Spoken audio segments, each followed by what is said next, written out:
예, 저 빨리 결정을 안 하니까 사람들이 좌고 우면한다, 심하게는 간 본다 하는 이야기가 있는 것을 제가 알고 있습니다. 그러나 제가 정치에 참여한 이유는 동반성장 가치를 실현하기 위한 것 아니겠습니까? 그런데 동반성장 가치를 실현하기 위해서는 그 같은 방향을 바라보는 정책관을 가지고 있는 정당이 좋겠고, 또 유연성과 개방성이 있어야 된다고 생각을 합니다. 어떻든지 간에 정치는 혼자 할 수 없기 때문에 이런 정치 세력과 정치인과 함께 하기 위해서 그동안 개별적으로 만나는 노력을 했습니다만, 저는 제가 가는 정당의 정치 지도자들의 정치 철학도 굉장히 중요하지 않을까 생각을 합니다. 누구나 뭐 민주주의, 자유, 통일, 정의 이런 거 하지만 그런 건 반드시 정치 철학인 것은 아니고, 보다 구체적으로 자신이 추구하는 사회의 비전을 보여줘야 되는 게 아닌가 생각이 드는데, 여러분 잘 아시다시피 정책 철학 없는 지도자가 정권을 잡게 되면 어떤 결과가 나오게 되느냐 하는 것을 지난 10일 탄핵 때 확인하지 않았습니까? 4년 전에는 박근혜 후보도 경제 민주화를, 또 경제 살리기를 주장했지만, 지난 4년 동안에는 경제 민주화 한 말씀도 안 하셨고, 또 경제 살리기에도 성공했다고 말하기가 힘듭니다. 결심이 늦었지만 조만간 어디로 갈 것인가 결정할 것으로 생각합니다. 한편으로는 단절 사회고, 다른 한편으로는 불안 사회라고 생각이 듭니다. 그래서 이 단절 사회는 협력 사회로 만들고, 불안 사회는 안전 또 안정 사회로 만들어야 되지 않겠습니까? 대안이 뭐냐 그러면은 중소기업 중심의 균형 성장 국가가 아닌가 생각이 듭니다. 좋은 일자리가 지속적으로 창출되고, 4차 산업혁명에 대한 준비를 하고, 저성장을 탈피해서 지속성장을 할 뿐만 아니라 경제적 불평등이 해소된 상태를 추구하고 있습니다. 보다 구체적으로 하자면은 말씀드렸듯이 단절 경제 구조 사회고 불안 사회인데, 설명을 드리자면 수출이 늘어서 대기업이 성장해도 협력 중소기업은 성장하지 않아요. 내수도 좋아지지 않고 가계소득도 늘지 않고 성장 과실이 수출기업, 대기업에 잔려하고 밑으로 흐르지 않는 단절 경제 구조 사회라는 것이죠. 지금 대기업은 수익률이 9%고 수출 대기업의 수익률은 9%인데 협력 중소기업의 수익률은 3%밖에 안 돼요. 대기업 아무리 잘 돼도 중소기업의 낙수가 안 됩니다. 어떤 국물이 밑으로 안 올라가는 거죠. 국물 효과라고 그러지 않습니까? 이걸 좀 고쳐야 된다고 생각을 합니다. 그리고 또 시민들은 그렇게 되니까 취업 불안이지, 실직 불안이지, 노후 불안이지, 건강 불안, 주거 불안 상태에 있다고 저는 생각합니다. 이들 불안은 말할 것도 없이 국가나 사회가 사회 안전망을 통해서 해결해 줘야 되는데, 사회 안전망이 충분히 못하니까 불안 사회라고 얘기할 수가 있는데, 제가 이제 집권하게 된다면은 이 두 가지를 해결해야 됩니다만, 그 방법이 아까 말씀했듯이 4가지입니다. 좋은 일자리 지속 창출, 4차 산업혁명 준비, 저성장 탈피와 지속성장, 경제적 불평등 해소입니다. 한마디로 얘기해서 중소기업 중심의 균형 성장 국가라고 하는 사회 작동 원리가 동반성장이 아닌가 생각합니다. 동반성장에 대해서 저한테 사람들이 많이 물어봐요. 근데 사실 어떻게 보면 너무 쉬우면서도 너무 어렵고요. 그냥 더불어 성장하고 함께 잘 사는 사회, 이렇게 얘기를 해왔어요. 그 OECD 같은 데서는 inclusive growth, 포용 성장이라고도 그러는데, 그게 우리 동반 성장하고 비슷한 개념이 아닌가 생각이 듭니다만, 이런 것들 어떻게 보면은 대기업과 중소기업 사이의 동반 성장, 빈부 간의 동반 성장, 도농 간의 동반 성장, 또 지역 간의 동반 성장, 남녀 간의 동반 성장, 세대 간의 동반 성장, 남북 간의 동반 성장, 국 간의 동반 성장도 굉장히 동반 성장을 넓게 해석할 수 있습니다. 그런 의미에서 동반성장은 우리 사회의 작동 원리라고 해도 틀림이 없습니다.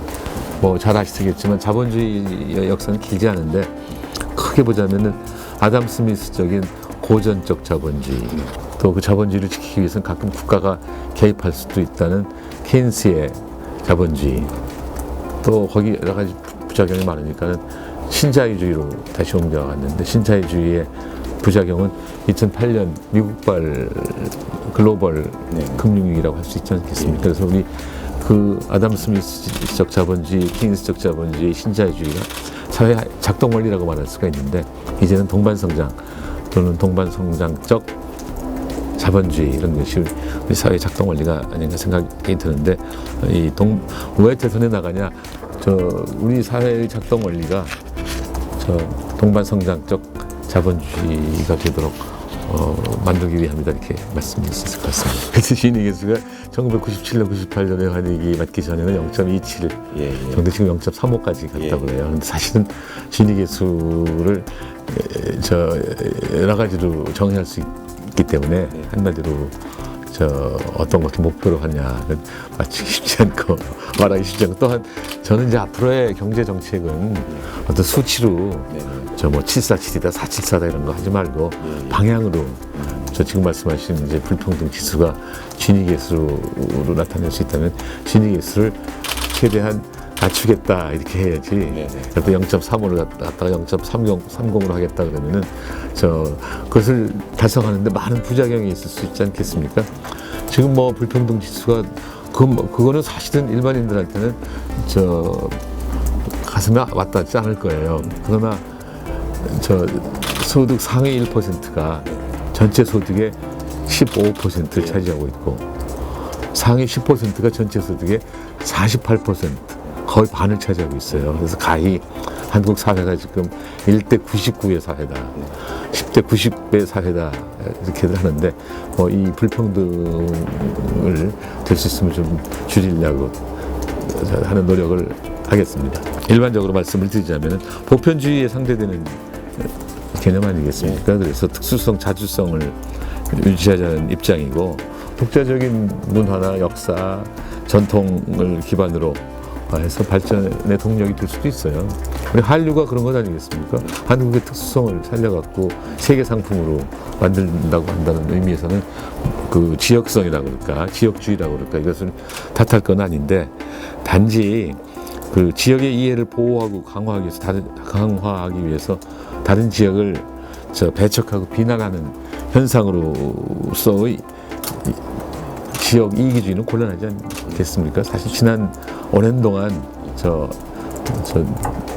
집권한 세력들이 지역주의를 많이 발휘를 해서 그것들은 배격해야 된다고 하는 생각이 듭니다만, 뭐 다시 한번 얘기하지만 지역의 자주성, 전통을 바탕으로 발전의 동력으로 삼으려는 지역주의는 반대하지 않는다. 그리고 그 충청 대망론이 충청인들의 그냥 일반적인 바람이라고 한다면 그건 뭐 흉볼 건 없는데, 어떤 사람들은 야, 우리 충청도 아니야, 충청도 대통령 내자, 그런 거는 좀 무리가 있지 않나 생각이 됩니다. 세종시는 누가 보더라도 이 비정상입니다. 여러 가지 면에서 비정상입니다. 그 중에 가장 큰 거는 뭐냐면은 국가의 장래 또는 국가의 안위에 관한 주요 의사 결정을 그 담당자들이 한 시점에 한 장소에 모여서 차분히 결정 못한다는 의미, 그런 의미에서 그 정책의 효율성이 아주 떨어집니다. 그래서 이걸 비정상을 정상으로 바꿔야 되는데, 어떻게 바꿀 것이냐 하면은 지금처럼 청와대하고 국회는 서울에 있고, 행정부의 3분의 1도 서울에 있고, 행정부의 3분의 2만 세종시에 가 있는 거는 고쳐야 됩니다. 저는 수도는 통합돼야 된다고 생각합니다. 통합 수도가 필요하다고 생각이 듭니다. 지금 세상에 물론 행정수도, 입법수도, 사법수도인 나라도 있어요. 남아프리카처럼. 그러나 행정부가 둘로 나는 데는 없습니다. 그리고 거의 모든 경우에 행정, 사법, 입법이 한 군데 있고, 또 그들이 아주 몇 킬로 내에 전부 있어가지고서 효율성을 기하고 있는데, 우리는 지금 행정부조차도 둘로 나뉘어 있고, 청와대하고 국회는 서울에 있는데 이걸 고쳐야 한단 말이죠. 그러면 어떤 방법이 있겠습니까? 지금 세종시에 행정부의 3분의 2가 갔으니까 세종시에다가 통합수도를 만들자 이런 아이디어가 하나 있을 수가 있는데 그렇게 하자면은 헌법을 고쳐야 돼요. 관습에 따르면 서울이 수도다. 그런데 세종시를 어떻게 수도로 만드냐 하는 것이었습니다만 제가 보기엔 뭐 많은 국민들이 원한다면 헌법은 고치면 되지 않냐 하는 생각이 드는데 먼저 어떻게 할 것이냐. 세종시를 통합수도로 만들자 하는 의견도 있지만 또 다른 사람들은 아니야 서울시가 통합수도가 돼야 돼 이렇게 하는 사람들도 있지 않습니까? 국민들한테 세종시가 좋은가 서울시가 좋은가 한번 물어봐가지고서 국민 투표에 따라서 세종시를 통합수도로 만들 수도 있고 또 서울시를 통합수도로 만들 수 있겠습니다만 양쪽 다 득과 실이 다 있는데 서울시를 세종시로 만들려면 이미 3분의 2가 간 행정부를 서울로 다시 옮겨오는 큰 비용이 들 거고 또 세종시를 통합수도로 만든다고 한다면 그것대로 비용이 좀 들어요. 지금 국제 세상은 도시 경쟁을 하거든요. 세종시를 어느 세월에 국제 경쟁력이 있는 도시로 만들 것이냐에 문제가 있을 것이고 그래서 득과실을 잘 따져봐야 되겠지만 어디 쉽겠습니까? 그러니까는 국민한테 물어봐서 만약에 많은 국민들이 그래도 서울이 과밀하니 세종시를 통합수도로 하자 그런 아이디어가 더 지배적이라고 한다면은 역시 헌법을 고쳐가지고서 갈 수는 있지 않냐 하는 생각이 저는 무슨 립서비스 같은 건 없습니다. 정치 행정도시는 세종시로 하고 경제도시는 서울로 하는 것이 별로 쉽지 않은 것이 제가 보기엔 정치하고 경제하고 그렇게 뗄 수 없는 관계가 아니겠습니까? 미국은 특수한 역사상 워싱턴은 정치 행정, 뉴욕은 경제처럼 됐지만 경제 활동도 순회 의사결정 그런 워싱턴에서 이루어지지 뉴욕에서 이루어지지 않습니다. 통합수도가 돼야 된다고 생각합니다. 재벌 대기업 중심의 수출 주도 성장 경제를 5, 60년 동안 해왔어요. 이걸 이제 고쳐야 됩니다. 중소기업 중심의 균형 성장 경제 구조로 바꿔야 된다고 생각을 합니다.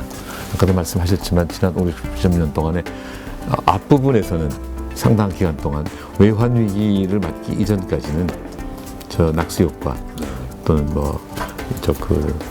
국물 효과 이런 것들이 작동을 했습니다. 그래서 성장률도 8% 경제 성장률, 기업 소득도 8%, 가계 소득도 다 8%씩 올라갔는데 그 이유는 굉장히 바뀌었어요. 성장률은 떨어지고 기업 소득은요.